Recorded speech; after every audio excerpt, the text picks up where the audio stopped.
د جرګې مشرانو په مسلسل کوششونو سره د تحصیلي رستم فریق اول سید ولی وغیره او فریق دویم سیاد وغیره ترمنځ روانه خونړۍ دښمني په دوستۍ کې بدله شوه. دې خونړۍ دښمنۍ کې 4 کسان قتل کړي شوي وو چې پکې د یو فریق نه 1 تن او د بل فریق نه 3 کسان قتل کړي شوي وو. د جرګې مشرانو زیبالم خان، ثناء الله خان، مولانا شازمین، سید وارث، فیاض علي وان، شیر رحمان او نورو د ډیرو ستړو وروستو دواړه فریقه روغې ته تیار کړل. د تحصیلي رستم چنګې بابا په جومات کې د حوالې سره د یو تقریب تابعه هم شوې وه چې پکې د جرګې مشرانو او عام ولس په لوی کچ ګډون کړی و. مقررینو د جرګې په اهمیت باندې تفصیلي خبرې اترې وکړې او پیغام یې ورکړو چې پښتانه دې د برداشت مظاهره وکړي او خپلې شخړې دې د جرګې په مرسته حل کړي. دښمنۍ کې د بېعزتۍ، رسوایۍ او نقصان نه سوا هېڅ هم نه میلاویږي. دا نن زموږ کومه غونډه چې وه د دوه ورونو مسلمانانو ترمنځ د دښمنۍ مسله وه او هغه الله تعالی د صلح په شکل کې چې کوم دی حل کړله. په دې کې زمونږ د سودم لویې جرګې او د دې علاقې معززین او دا موږ سره ولاړ دي، دې ټولو په شریکه باندې د ډېر ټیمه په دې کې چې کوم دی خپل محنت او کوشش کړی. نن الحمدلله هغه دواړو کورونه چې کوم دی هغه رایوځی شو او هغې خپلولۍ باندې چې کوم دی د خپلولۍ په لاره باندې روان شو. زما عزتمندو حقیقت دا دی چې کچرې مونږ نن سبا ګیر چاپیره د خپلې معاشرې ته وګورو، خاص کر KPK او بیا زموږ رستم د تاڼې په سطح باندې به زه ووایم چې نن سبا ډېره زیاته چې کوم دی دا مرګي دا قتل و غارت دا په ډېر لوی د سطح باندې چې کوم دی شروع دی. په دې وجه چې کوم دی زما عزتمندو مونږ هر یو ملګري له تر څو پورې چې زمونږ تعلق دی د عوامو چې مونږ د دوو کسو ترمنځ چې کوم دی د یووالي کوشش کوو، خو په دې کې چې کوم دی نو لوی کردار چې کوم دی هغه د ادارو دی او د ادارو خاص کر د انتظامیې او د عدلیې چې کوم دی هغه دا زما عزتمندو چې دا د مونږ اینو کولو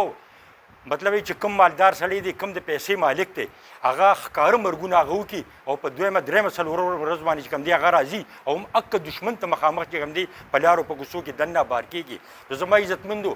دې کې چې کوم دی نو زمونږ د قوم هم چې کوم دی کمزوری دي. زمونږ د قوم کمزوری هغه دا دي چې تر ننې پورې په 80 کاله کې مونږ داسې یو قیادت را نه وسته چې هغه په دغه ادارو باندې چې کوم دی چک وساتي، چک او بیلنسر کې چې کوم دی راولي او خاص کر زمونږ عدلیه دا نن چې مونږ مطلب دی د څه د لاسه کړیږو په دې ملک کې وورو او په هر لحاظ او په هر پهلو باندې چې کوم دی هغه مایوسي ده. نو د هغې بنیادي وجه دا ده چې مونږ لا د خپل عینو په 15 کاله پس چې کوم دی د خپلې رایې د استعمالولو طاقت راکړي او هغه رایې چې کوم دی هغه مونږ څه وکړو، هغه مونږ هغه د پلار او د نیکه هغه پاټو ته او هغه جنډو ته او هغه رنګونو ته وګورو. نو د هغې په انداز باندې زما عزتمندو او د هغې په نتیجه کې چې کوم دی هم اکه خلکو په باره باندې چې کوم دی واپس دلته بیا راځي او هم اکه شی دی چې هېڅ زمونږ په قوم کې د دې ملک په تقدیر کې هېڅ قسم تبدیلي را نه وستله. موږ د فریق اول سید ولی بابا، د فریق دوم سیاد ډېره شکریا ادا کوو چې د جرګې خبره یې ومنله او دا دوره غټه سید ولی ماما وکړه چې د هغه خبره درې مړي یې د جرګې ته او د فریق ته وبهل او دا یو ښه عمل دی چې دا وشو او د دې نه پس به انشاءالله بابو دي او مونږ په دې علاقه کې د روغو دپاره خپل کوششونه جارو ساتو. ما پیغام صرف دا دی چې دا سودم لویه جرګه په دې تحصیل رستم کې کمکار کوي، دا یوازې کافي نه دی.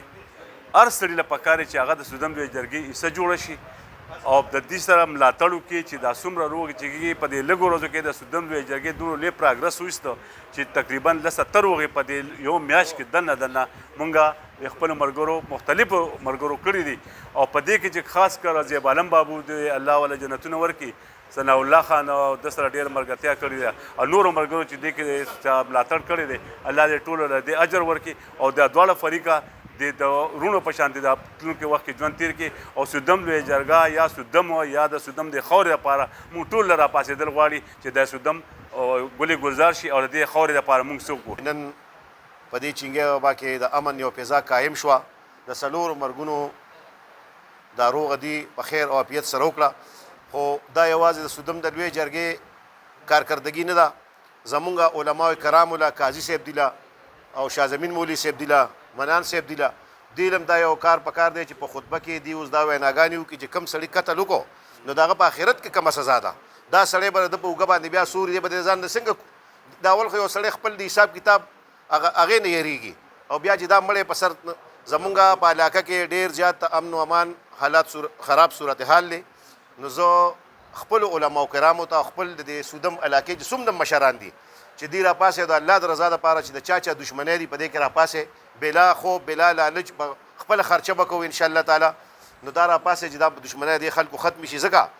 او زه خو چې چا دښمنۍ د هغې ته وایم چې په ځان کې لچک پیدا کړي. دا غریبانان خو راشي تاسو ته په خپو کې ناست دي او تاسو یو له لېږئ او هغې بل له رالیږي هغې بل له لیږي. نو د خدای په دې خپلو ماشومانو په دې خپلو کوروالو په ښځو نارینو زنانه ټولو باندې رحم وکړئ. د جرګې مشرانو وویل چې د علاقه سودم رستم کې د امن و امان قایمولو لپاره به موږ خپلې خلې ځلې جاري ساتو. د کیمرا ټیم سره عمر خاکسار، رستم نیوز، مردان.